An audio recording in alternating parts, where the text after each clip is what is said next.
welcome to Catacrys Magazine. We can be found on the web at www.catacrys.com. My name is Jason J. Rock Houston. My pleasure and great honor to be speaking with Midnight Devils lead singer and bassist Sam Spade Morris. How you doing today, Sam?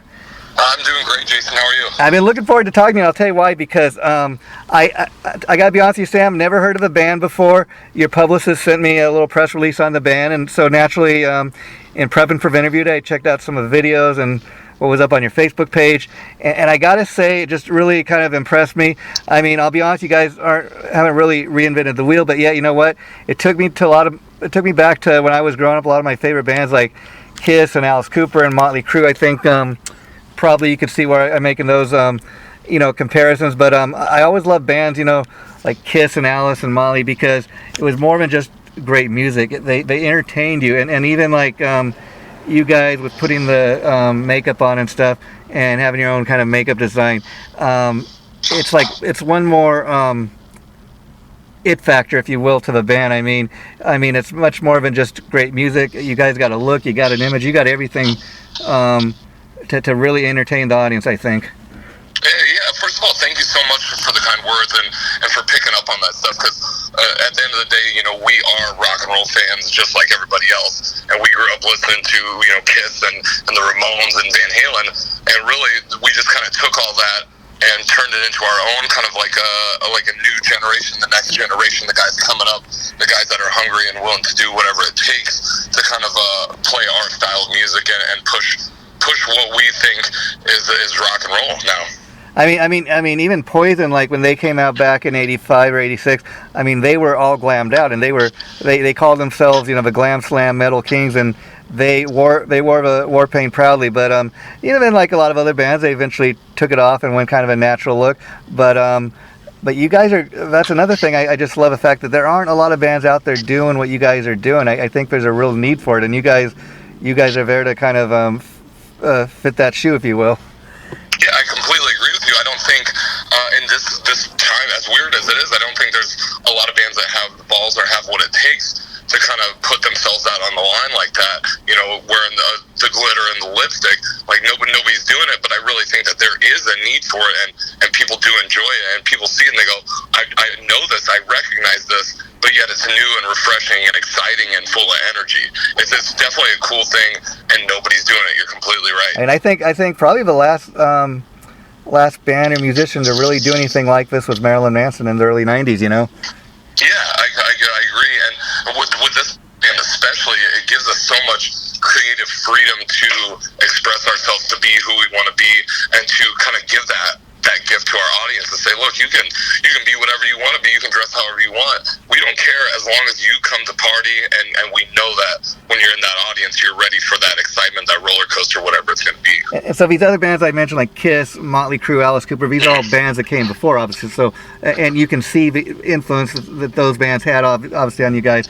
But you wanted to be much more than just another Kiss tribute band, if you will, just dressing up.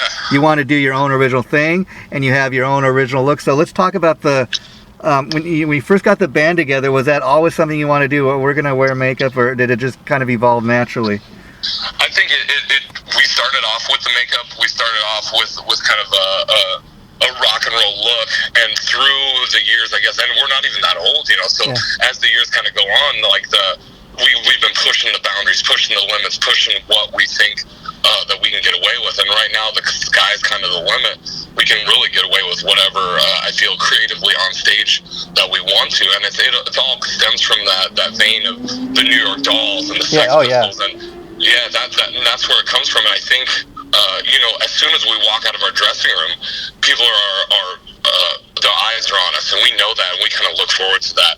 And we're going to bring it every night. And, any band that stands on stage with us has better bring it as well, because it's going to be a party, a chaos-filled epic adventure, regardless. Yeah, I mean, I think you can even find some of the stuff online if you search for it. But like, I seen old posters talking about the New York Dolls back from like '72 and '73 when Kiss was opening up for them, and they were really glammed out back in the day, so much that they kind of inspired Kiss to do what they eventually would do. Now, like Kiss, I was curious.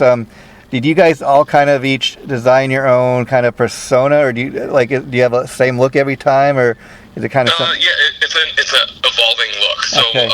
My personal look has changed throughout the years. That's cool. And it's just kind of like become just more of an expression, a creative expression, to where I go, this is how I feel comfortable. This is what I want to put out in the world. Same with Jimmy. Yeah. You know, his is really different and really trashy and really like this hyper glam image of, you know, a guy in a dress or whatever on stage. But I think it lends itself to this I wouldn't say inspiring thing, but it's like it lends itself to give the audience this spectacle and to give this audience this freedom that I don't think a lot of bands have given. Yeah, another band that, like, to me, from back in the day, like going back to the early '70s, doesn't really get their dues. Is maybe it's because they're a British kind of glam rock band. Is Mott the Hoople. Yeah, I love Mott the Hoople. You know, I was just listening to them. I had the T-shirt on and everything, but that's really where it came from. Those great British, kind of the godfathers of glam rock. They're the ones that, if you know anything about Def Leppard, they really influenced Joe Elliott. I mean, he's got even a side project where he does Mott the Hoople covers. And the thing about Mott the Hoople that I always loved, besides the catchy songs, was the look was so over the top.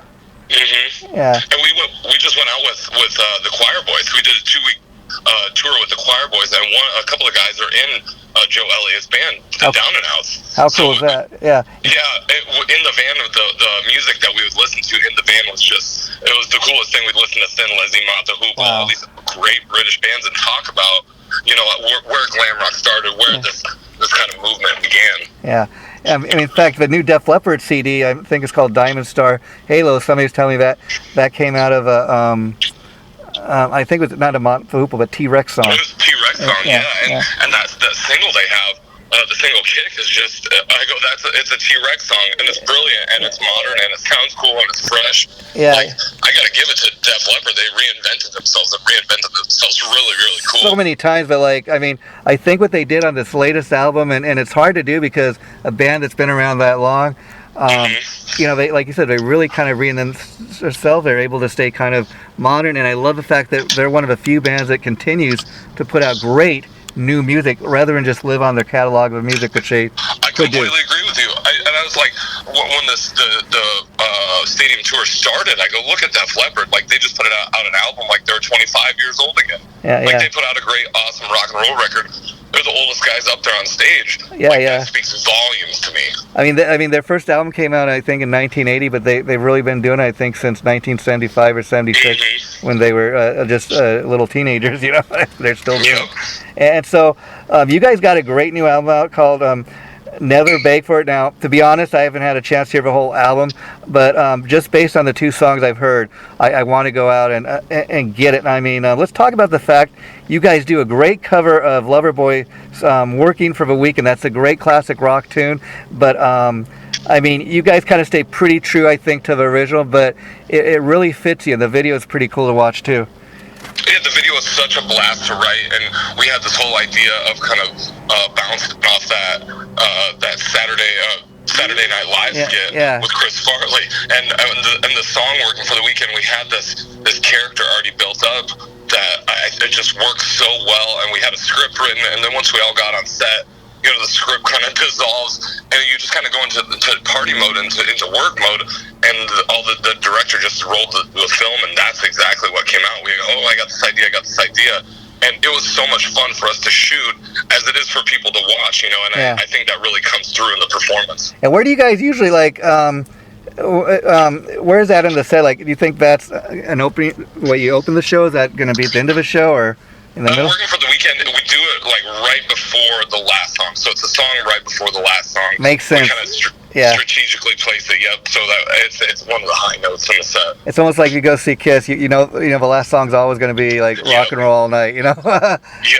And what a way to end the show. And again, a great cover. I think you guys made a great choice, and it really does seem to fit the band. And you know, a lot of bands typically when they cover a song, they go one of 2 ways. They either kind of do what you did and you kind of stay pretty true to the original, or they kind of kind of put a different twist on it. But I think it's cool what you did because it really fits your band. And what I think makes it such a great choice, while anybody that's like a hard rock or classic rock fan, probably it's been around as long, probably has heard the song on the radio half a dozen times. But at the same time, it's also a tune that hasn't been covered, a ton of times. Yeah, it was. I remember listening to it as a kid. My dad would play it, and I think a lot of people did. They grew up on that song or that style of music or that sonic, that landscape of maybe the 70s, 80s classic rock. But when we went into that, we had the 10 songs written for the album. We were sitting in Blue Island with Chip. Chip's Enough produced the record. Yeah. He's sitting there smoking, and he goes, "Bro, you need a cover. One song the record label wants a cover. It's going to be the first single. Come back tomorrow. Have a single ready." We're like, "What? What are we going to do? This is going to be on our record forever." And we were driving around Chicago, eating, the world famous Chicago hot dogs, and Working for the Weekend came on the radio. We all looked at each other. We're like, "That's the one right there. Let's do it." And I imagine, your fan base. Like I said, there's a lot of people like me that are not huge Loverboy fans, but they know that song. They've heard it. Right. And then there's some people that may not even know the song. Say, "I know I've heard that on the radio before." Yep. And you're going to kind of be reminding them of this great classic song. And Loverboy is one of those bands that kind of has crossover appeal. I mean, they're not really. I don't think you could even consider them hard rock or metal, more of a pop classic rock band. But at the same time, back in the early 80s, like they even did a tour with, if you can even imagine, Quiet Riot opening up for them. Oh, no. Yeah, and so that just kind of shows you the appeal that band has. It's a band that you don't realize how many hits they have till you're standing in the third row watching them play, and you're like, "I know every song that they're playing." Yeah. I mean, and that show, I mean, that song all these years later, that's still their like go-to song. I mean, a lot of people, like you said, I don't think they realize how many hit songs Loverboy has. I mean, many people refer to them as a one-hit wonder because when they think of that, when they think of Loverboy, they think of Working for the Weekend. But there's a lot more hits than just that. There's a ton, yeah. Loverboy's great, and I'm such a big. I think all of us are such a big fan of classic rock in general. Like to the point where we're nerds, especially when it comes to Kiss or Van Halen or the Ramones, man. So diving in deep, man. I love that style of music, that era. That classic rock feel, it's unlike any other. Yeah, and it's interesting because, like I said, I think really since Manson or maybe even Rob Zombie, there really hasn't been another act, maybe till you guys, that kind of is doing that kind of great rock music with a great image, great look and sound. And the thing is, there's a real need for it, especially when you consider Kiss is supposedly on their final farewell tour, the end of the road. And I mean, I don't know about you, but I can't really picture a day not being able to go see Kiss, but I'm sure they'll be releasing plenty of stuff, and but you know what I mean. So there's definitely a need for a band like the Midnight Devils. Yeah, that was kind of. I mean, I've thought about it a whole lot.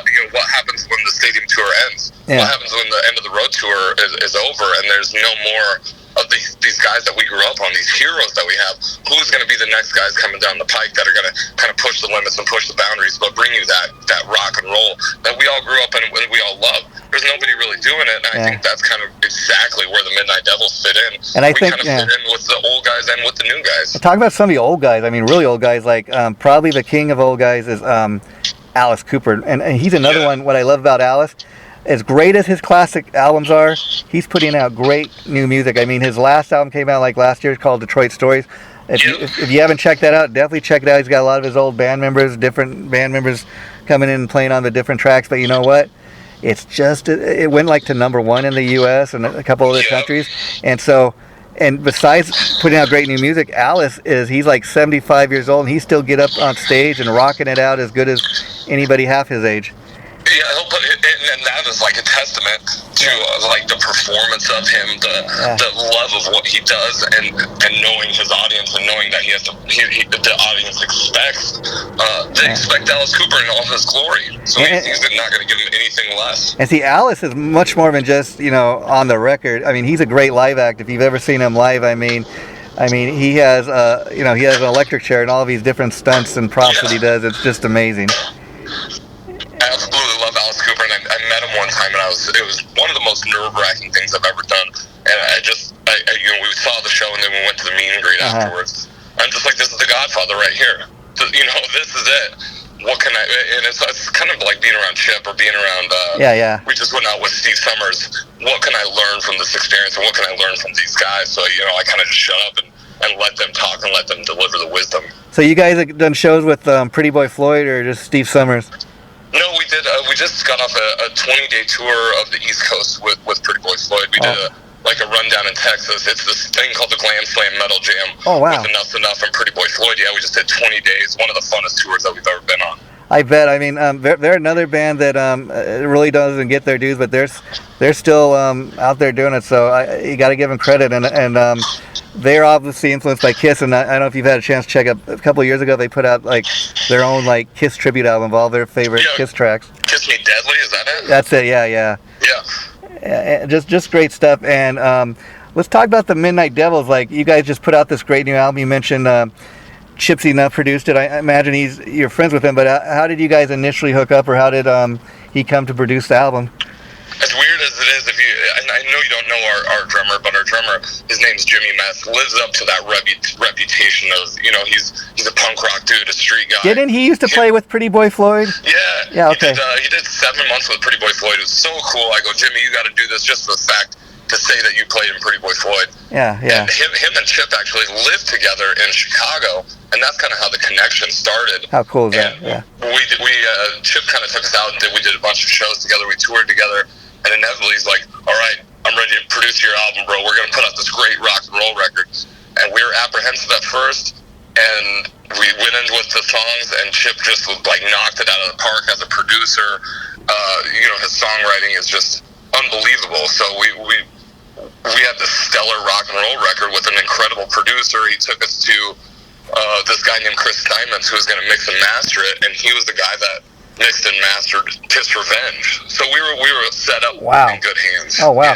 You know, Chipsy Nuff is another one, doesn't get his dues like he should. What I mean by that is, you know, you got to give him a lot of credit. Nuff, they were they're compared to, they call them the hard rock Beatles, and you can hear the influence there. But for many years, you know, he had Donnie Vice running the band, but now he's doing it on his own, and give him credit for stepping out in front and doing the singing and you know, carrying on with the Enough's Enough, and doing it like he's doing it now, because he's out there, he's out in front, and he's kind of carrying that flag, if you know what I mean. Oh yeah, it's no easy feat what he does, being the front man. You know, it's not just like he gets to get up there and sing. He takes care of all the behind the scenes stuff. He's the leader of the band, and I'm telling you, I saw him when we did the Choir Boys tour. He was involved in it, and he did something like 6 shows in 2 days over 5 different states. Like, just something incredible. I'm like, man, Chip's he's no fried chicken anymore, but he worked harder than any guy that was on the tour, and that speaks volumes, and I have the most respect for what he does. And as a frontman yourself, I'm sure you do have that respect for him, because especially when you consider the fact, being a vocalist like you are, Sam, and you know, for all these years he's been just up there on stage playing the bass, and then all of a sudden they need a singer. His original singer isn't able to do it, and he could have got another singer, but he wanted to give it a shot, and he's not a guy that's been fronting a band for years, and he's able to kind of do it, and that's why I think you got to have utmost respect for a guy like that he kind of just fell into it. And they're one of the greatest live bands, you know, that I've seen out here. We watch them every night, and I go, man, this band is so good, so tight. It just, and the songs, it's like goosebumps. I still look back and think, you know, from the side of the stage, like, we're watching Enough's Enough here. This is incredible. Like, we're kind of living our childhood dreams just watching these guys put on a clinic every night. And, you know, I imagine being from Illinois, I mean, there's Midnight Devils, obviously, from Illinois, and then probably the other 2 bands people think of right away is Cheap Trick and Enough's Enough. Yeah. How big of an influence was Cheap Trick on you growing up? Huge. It was a huge influence, and the cool thing about doing our record with Chip, doing our record in Chicago, in Blue Island, is it got that sound kind of rubbed off on our record, and it's incredible, and it's exciting for me, because it's like, you know, REO Speedwagons from around there, but that Chicago sound is a very important sound, and it's kind of street tough yet pop. And it's, for some reason, it came through in our record, and the first time I listened to it, I go, this has the sound of Cheap Trick. It has the sound of REO Speedwagon has Sound of Enough's Enough all mixed in with the Midnight Devils. And being a huge Cheap Trick fan myself, I gotta get your opinion on this. Have you ever had a chance to hear the original studio version of "I Want You to Want Me"? Yeah. And what's amazing about that for anybody who hasn't, because they all heard, most people have heard the version off of Live at Budokan. Go listen to the original version. It sounds nothing like the same song. It sounds almost like a swampy country song. But I tell you, on Live at Budokan, the energy. They brought that to life. I tell you, gave it a new life. And that's why that became the song that band is known for. Now, we mentioned Cheap Trick and REO Speedwagon, Enough's Enough throughout this interview, but let me ask you, what is the music scene like there in Chicago these days? Because the thing a lot of people fail to realize, you probably know this from being from Illinois, Chicago was like the blues capital of the world for many, many years. And weird enough, I'm actually from Nebraska, so Jimmy is our drummer he lives in Chicago.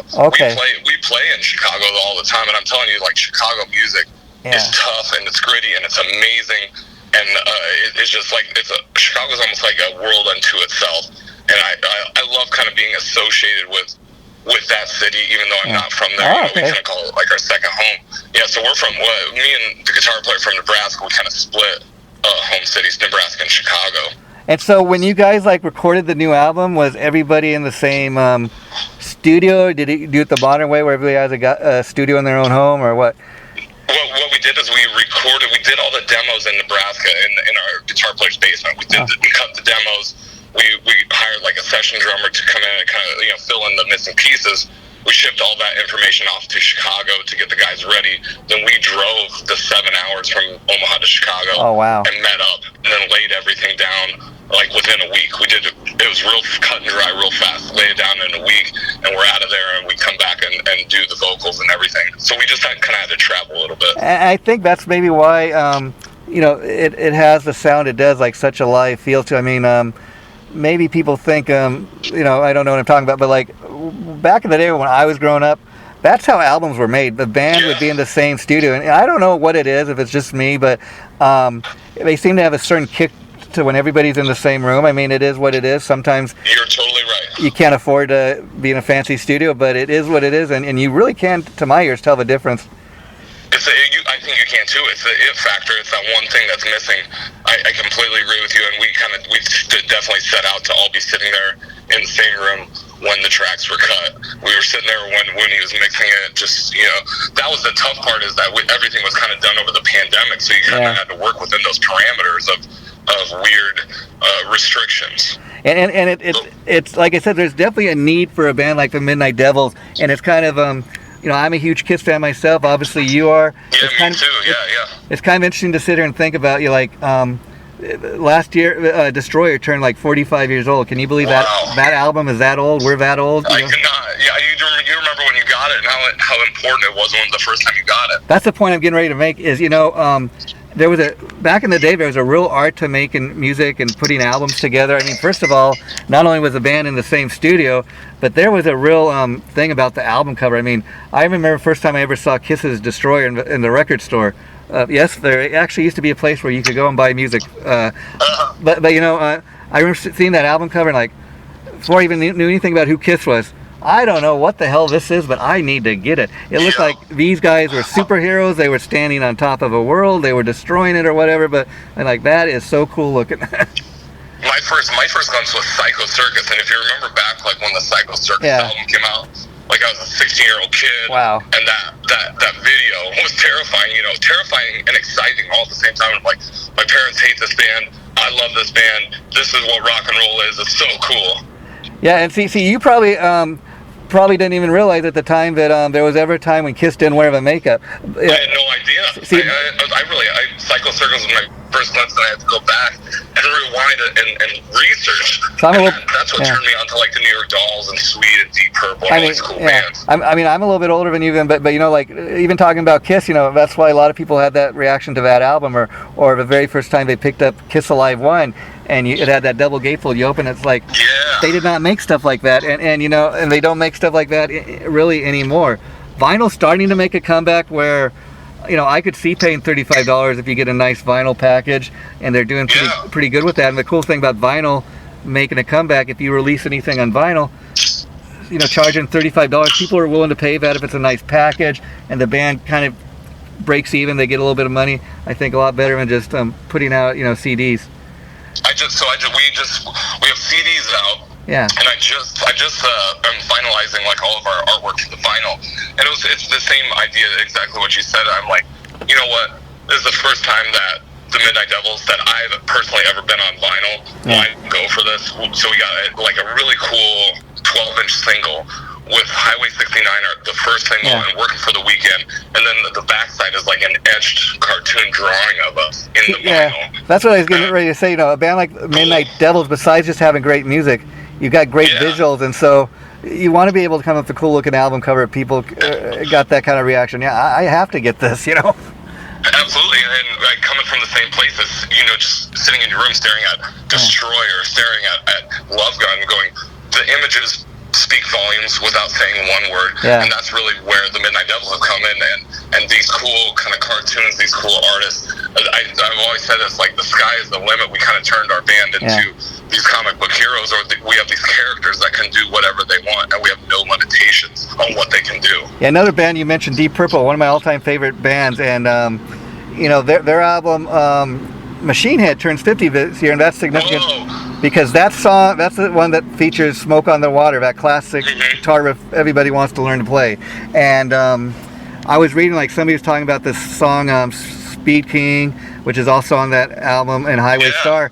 And again, they're writing a review 50 years later, but they're saying back in like 1972 when the album came out, that's probably the first ever real true thrash song, Highway Star. Oh, sure, yeah. Where they're not, you don't consider Deep Purple, you don't consider Deep Purple a thrash band, but that's definitely got elements of that before there was ever a thrash band, For some reason, Deep Purple, the whole band and the story and the lineage just interests me so much. They're like, it seems like they're royalty, and they're kind of sitting on top of this world, and they have these such great songs and such amazing, powerful, huge. It's probably because of that, the album cover where they're on the Mount Rushmore.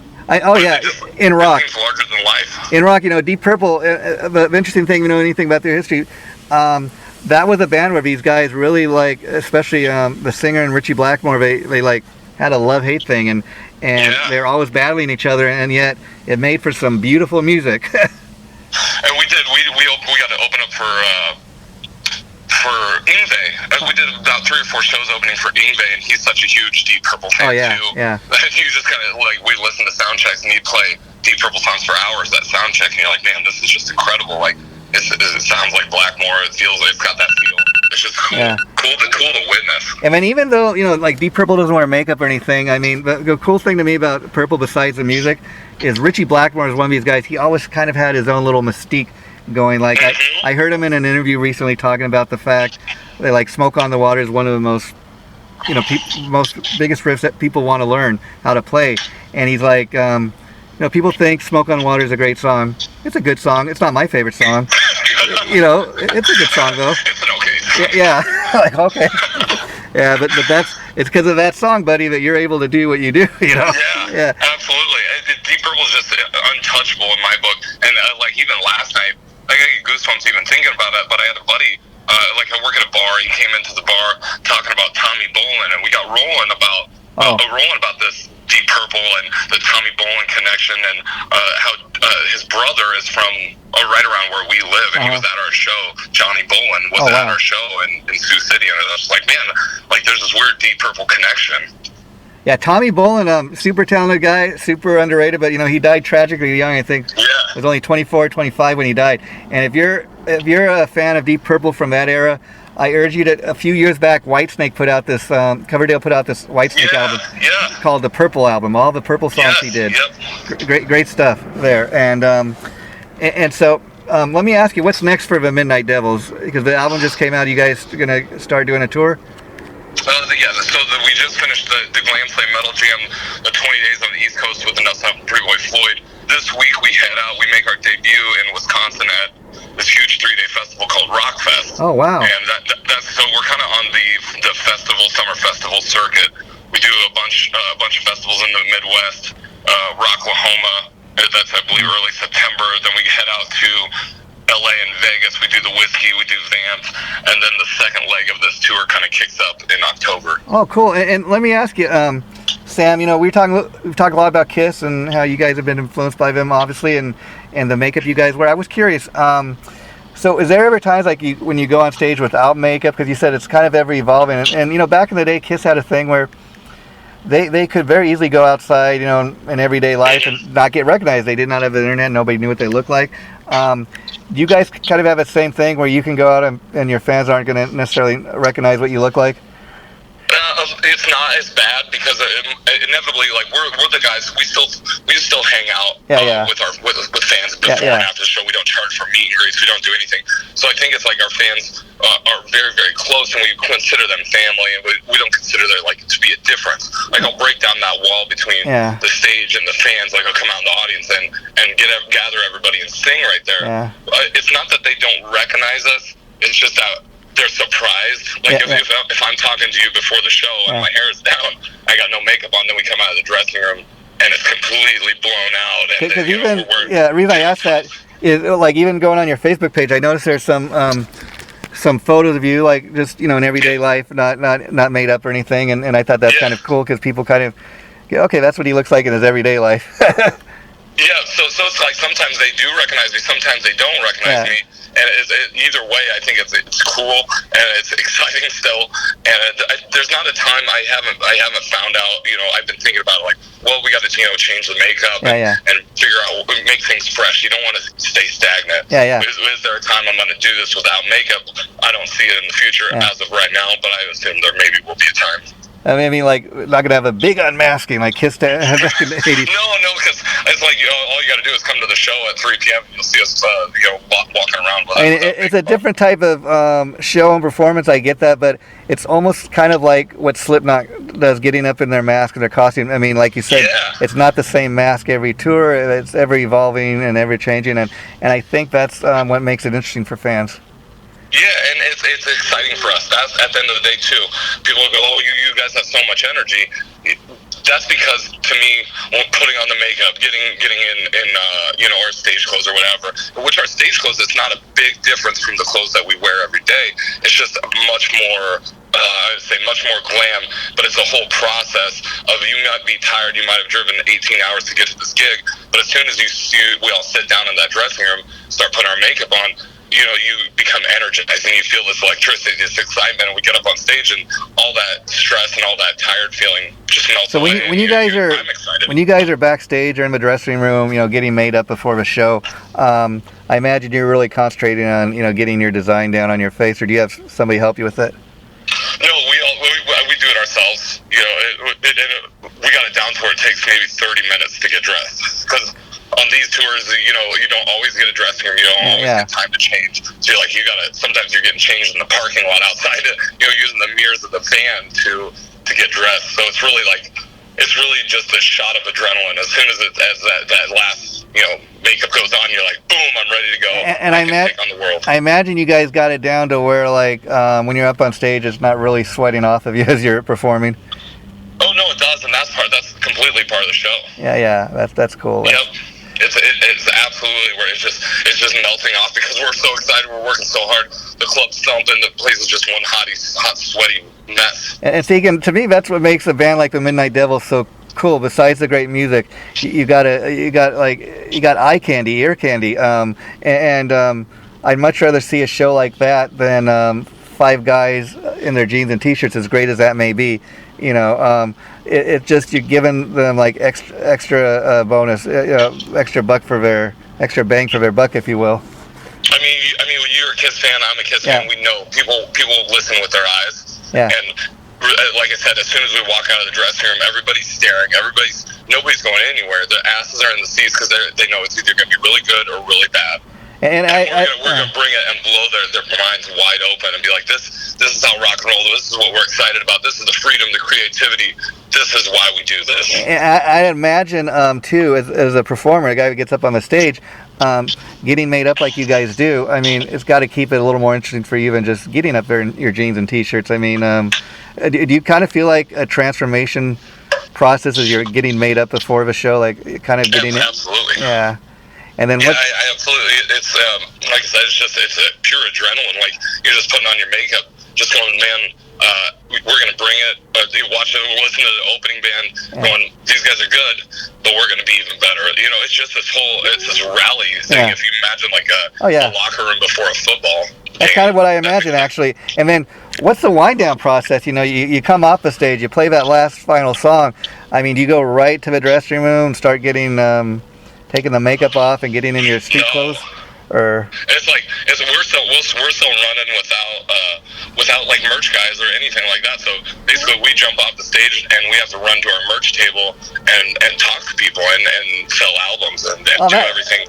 And I think that translates. People see that and they go, man, they're walking off the stage dripping sweat still, but they're standing at the merch table and it will stand there all night long, hanging out, watching Nuts Enough. Just hearing you say that, I can almost envision it. And I would think as a fan, if I was to come to one of your shows and see that, like, oh man, they're one of the people. They're amongst us. You know, they're right here. They're not hiding backstage. You know. Yeah, and then we're like right there in the front row watching Enough's Enough for Pretty Boy Floyd with everybody else, and just as excited to watch these guys and see these songs we've heard 1,000 times. Like, to me, it's still exciting. And so, I love it. I love every night being on tour with those guys. So how long did you say the Midnight Devils has been together? We've been together since I think the first show was 2016, 2017. So this is only our second album. Oh wow! About time you guys put out a new one, but that's good. You always want to keep the fans wanting more. And it's a really cool thing where we got hooked up with Enough's Enough. Then Enough's Enough hooked us up with Chuck, who was our booking agent at Artists Worldwide in LA, and he hooked us up with Tim at Pavement, who was like the only record label that was willing to take a chance on us. Everybody else said, "Oh, you guys are too glam, you're too wild." Like Frontiers Records was like, "No chance we're touching this band." Golden Robot, no way. Wow. And Pavement Entertainment's like, "I get what you guys are doing, and I love it. Let's go." You know, I got to give them really credit, because you know your publicist Barbara, she helps me get a lot of great bands to interview for this, and I include the Midnight Devils with that. But the point being is if anybody knows anything about Pavement Entertainment, great little record label. What I love is just look at the diversity of artists. They've got everything from Candlebox, Puddle of Mud, you know, Midnight Devils. They even had a few rap acts on there. So you know, you'd think Tim King, the bass player from Soil, would go out and do nothing but sign pure, full-blown metal bands. But no, he's got everything on there, and he's one of these guys that's really involved with the label. So I dig the fact that you got a label that's ran and operated by a guy who's an actual musician himself. He's actually lived a life, so he can work with the bands and tell them, you know, this is what you should do, or this is what I would suggest, as opposed to a guy who just knows nothing about the music business other than just making a buck off all the bands he signs, you know. It was the first time in my life, and this stuff is still so exciting to me, that I've been in a band for 20 years, but it was the first time in my life I got a record label that sent me a message, like first thing in the morning, they're like, "You guys got 4,000 streams on your new single, Highway 69. Keep up the good work. It's incredible. You're making waves." And I was like, "Oh, this is exciting. This is what I wanted to hear." And so, how long ago was it that you guys signed with Pavement? Was it just in the last year? Yeah, it was right before the recording process started for this record. How amazing is that? You know, I heard a similar story. Probably being on Pavement, you've probably heard of the band Van Rez. They're also signed to Pavement. Yeah. And I interviewed the singer Steven, and Steven Rez, and he was telling me that kind of same story. You know, he had been around for a while, his band, and then COVID hit and everything, and he couldn't find any label that wanted to really sign the band. You know, even though they've been established and everything. And he said Pavement was kind of the last label that kind of willing to work with him, and so that's why we also need a label like that's willing to take a chance with bands that got talent like this. Yep, they took a chance on, you know, an unknown glam rock band from the United States that wears too much makeup and is too loud.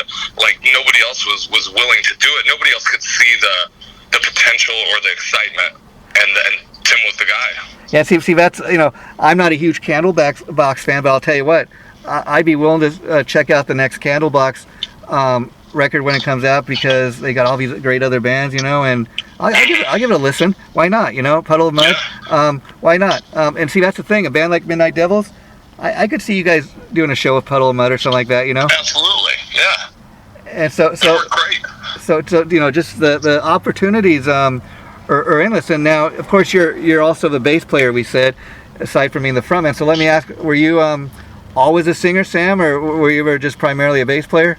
Same as Chip. I was just a bass player. We played in a '80s hair metal tribute band, Sniper and I did. Oh wow! And so I just played bass, and we weren't satisfied with the direction. We were like plateaued out. We're like, we need to start traveling.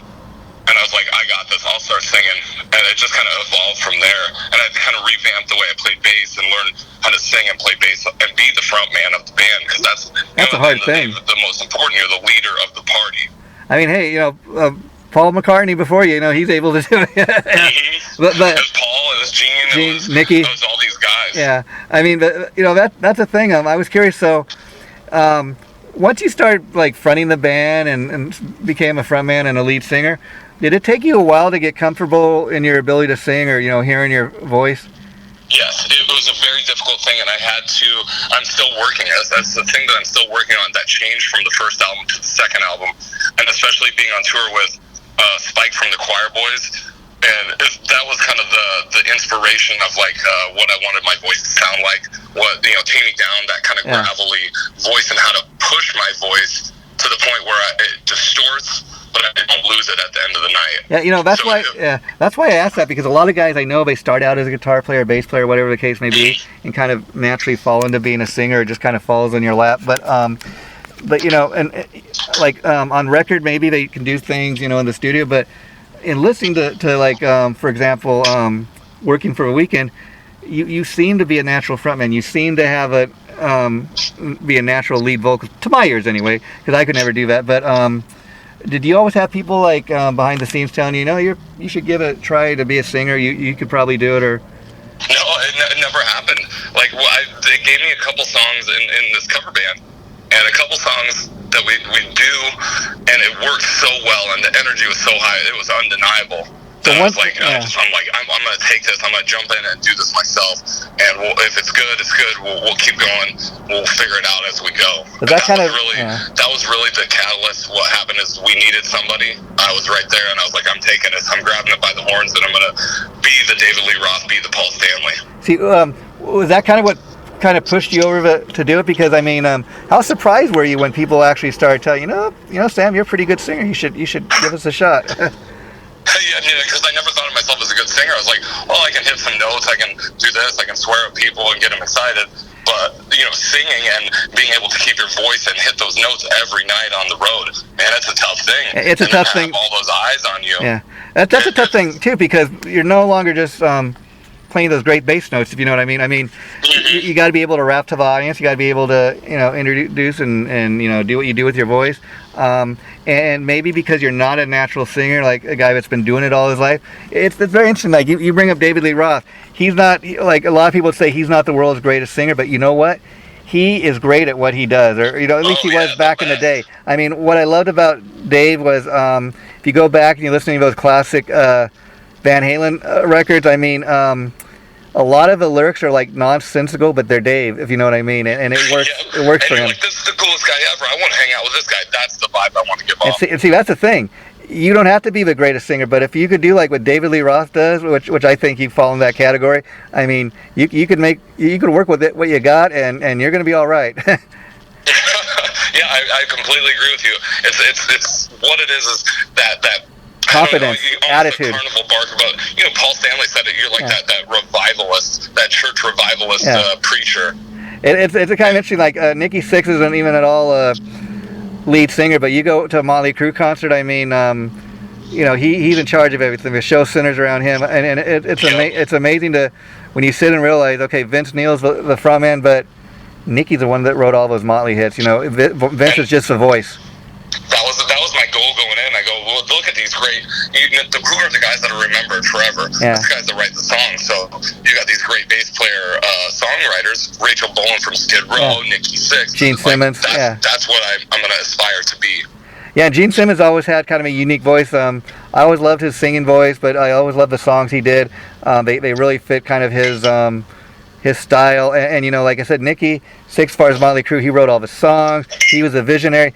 You look at a great classic rock band like The Who, Pete Townsend, he's the one that wrote all those great Who songs, not Roger Daltrey, but he was the voice. Right. Yeah, and so they all all the parts have to fit together and to get it to come out the way it's supposed to. Yeah, and I think that the songs, you're always like, oh, I'm going to write these songs, I'm going to do this, I'm going to be the guy. But in the end of the day, it's the songs that Chris and I write together. It's the kind of the collaborative effort. Where I'll write the lyrics, he'll write this guitar riff, and I'm like, that's magic right there. Sometimes it's like those two halves make an even bigger whole than you're just by yourself. And I always love that kind of dynamic of working with somebody and bouncing ideas off somebody. And again, just the title of the album has such a glam rock kind of feel. Never beg for it. I mean, talk about the title. Just kind of really seems to fit. The title, I can't take much credit for. I was the one that was like, so we were sitting there, Blue Island. We had the title. I think the title was "Sound of Domination" at the beginning. We're like, this is a cool title. Oh, yeah. And we're talking to Chip, just talking about girls and all this stuff. And I'm like, oh man, this girl, she's really got me over the coals. She's really busting my balls hard. And he's like, bro, what you got to do? Never beg. You're signed to a label now. You're putting out a record. You never beg for it ever. How fitting. I was like, that's the title right there, Chip. How fitting is that? And so I was curious, like, is there an album, like you could say is in your record collection that really had a huge influence on you, Sam, that you could say that's one of the bands or that's one of the albums that really influenced me to do what I'm doing? I mean, it was absolutely Kiss Destroyer. Okay. Like we said, the first song that I heard of them was Detroit Rock City, and that was like the end all be all. I was like, that's it. I know what I want to do. Yeah, and I don't know if you know anything about the guy that produced that album, Bob Ezrin.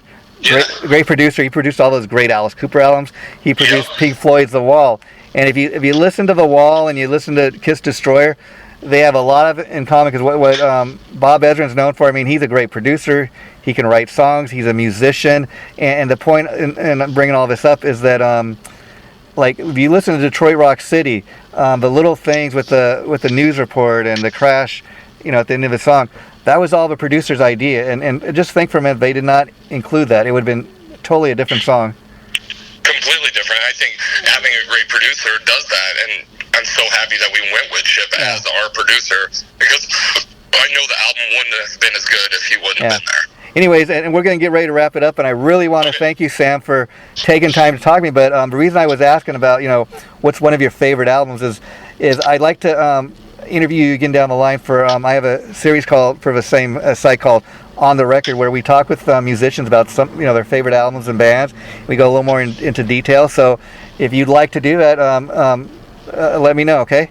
I would absolutely love to. It'd be really my pleasure, yeah. And I love talking about classic rock and roll. It's like, I'm just as nerdy as anybody else. That's the one thing, I think, one thing I think talking to you, Dave, you could probably pick up on. I could talk about music for hours, and yeah, me too. And I worked at a record shop, and that was what we did. Yeah. I love going in every day, because it's like guys come in talking about going to concerts and records they collected. And just to wrap it up, that's what I love about a band like the Midnight Devils. It's kind of funny because, like I said, I didn't know nothing about the band until your publicist sent me a press release on the band.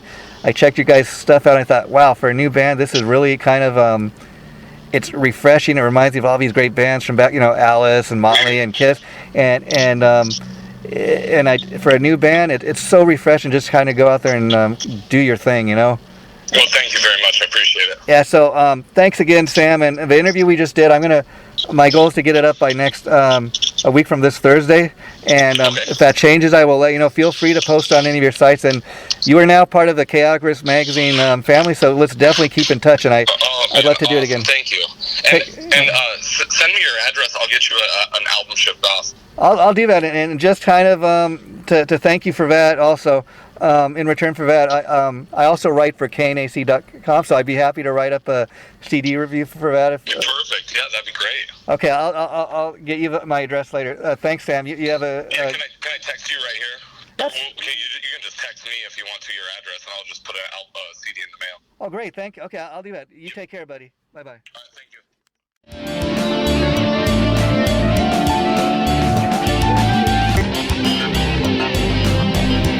Chaotic Riffs Magazine.